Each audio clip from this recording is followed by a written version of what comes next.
Glenna Hodges. I have come to read to you today one of my favorite books of all time, The Giving Tree by Shel Silverstein. There are so many wonderful life lessons to learn in this book, and I hope that you will love it as much as I do. The Giving Tree.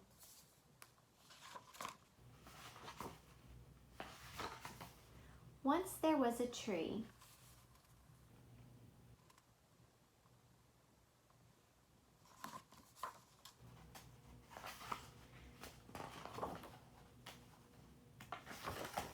And she loved a little boy.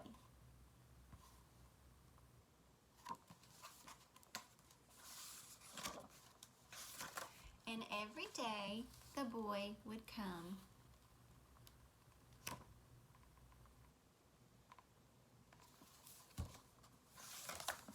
And he would gather her leaves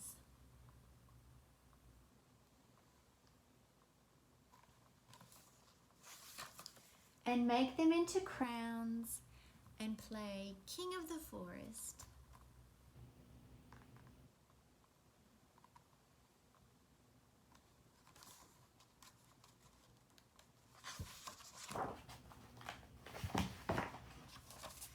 He would climb up her trunk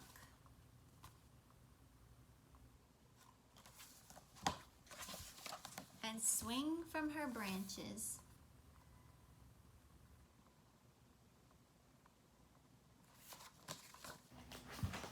And eat apples.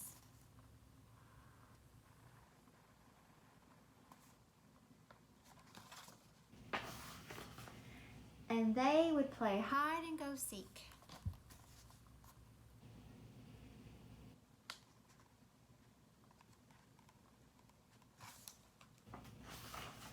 And when he was tired, he would sleep in her shade.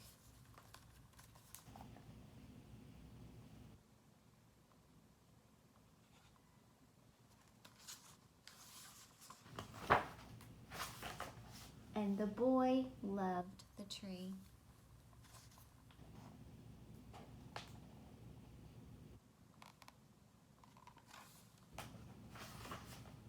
Very much.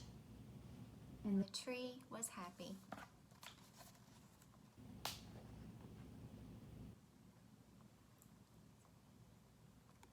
Me plus T. But time went by.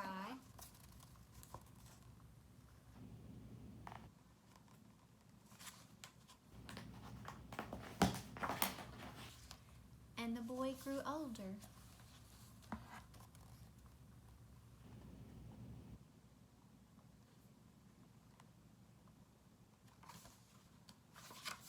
And the tree was often alone.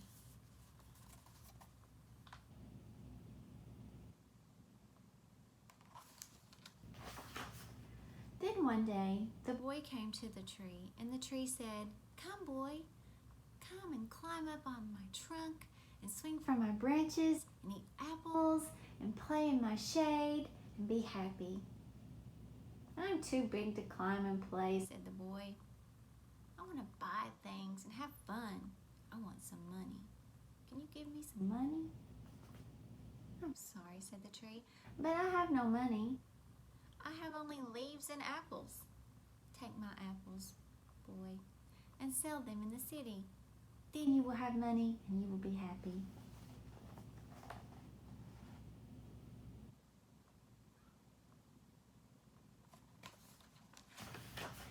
And so the boy climbed up the tree and gathered her apples and carried them away. And the tree was happy.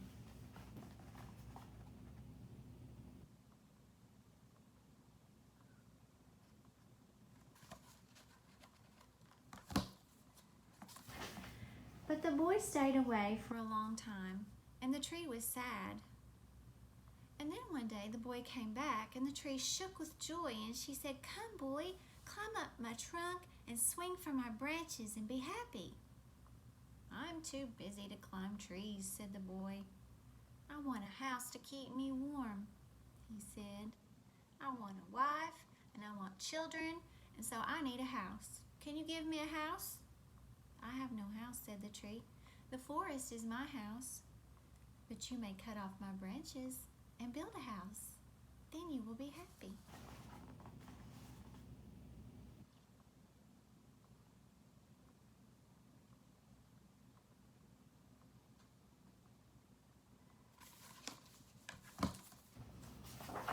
And so the boy cut off her branches and carried them away to build his house.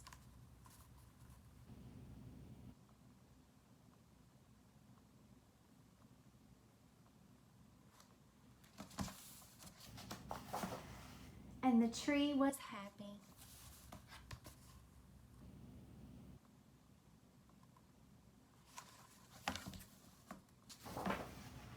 But the boy stayed away for a long time.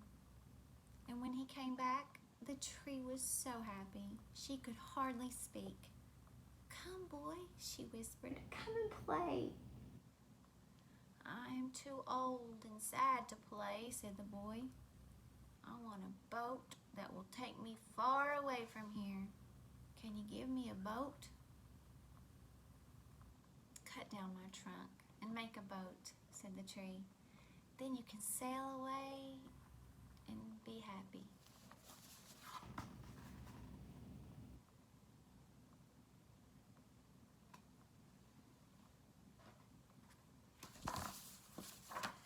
So the boy cut down her trunk and made a boat and sailed away.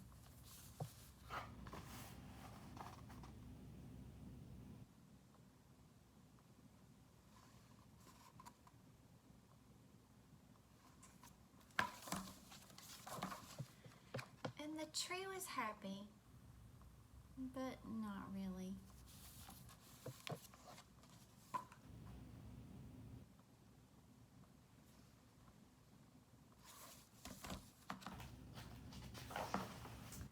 And after a long time, the boy came back again. "I am sorry, boy," said the tree, "but I have nothing left to give you. My apples are gone." "My teeth are too weak for apples," said the boy. "My branches are gone," said the tree. "You cannot swing on them." "I am too old to swing on branches," said the boy. "My trunk is gone," said the tree. "You cannot climb." "I'm too tired to climb," said the boy. "I'm sorry," sighed the tree. "I wish that I could give you something, but I have nothing left. I'm just an old stump. I am sorry."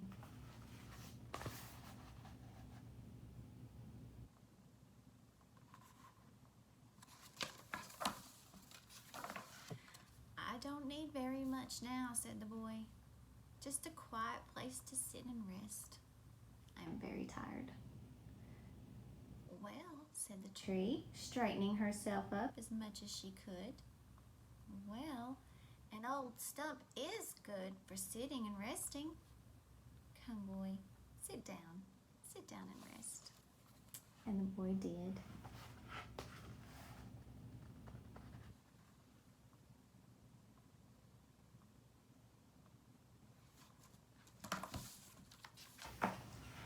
And the tree was happy.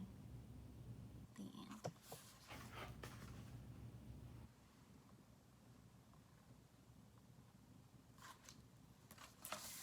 Okay, so as I said, there are so many life lessons to learn in this book, and one of the literary elements the author uses is personification, and that just means it's a figure of speech where human qualities are given to animals, objects, or ideas. So personification. Here the author, Shel Silverstein, uses personification because the tree can talk. It can give the boy things. The tree has emotions. And he also referred to the tree as her, giving her a gender. But more than just literary lessons we learn here are life lessons. One thing we learn is about forgiveness. She always forgave the boy when he came back and asked for more things. She just wanted to serve him. We also learn to spend time in nature. The boy every time he came, he would be barefoot and he was talking to trees. So I personally don't see anything wrong with that. Another thing we can learn is not to try to run from your problems.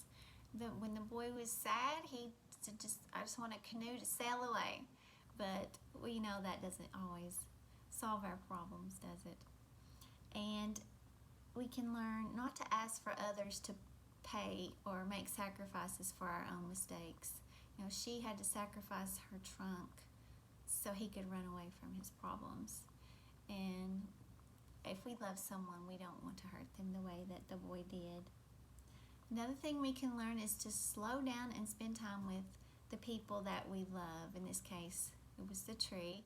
But if you just put the tree and think of a person that represents the tree in your life, someone that's always giving to you, no matter the cost, and just how important it is that we spend time with them and not always just come asking.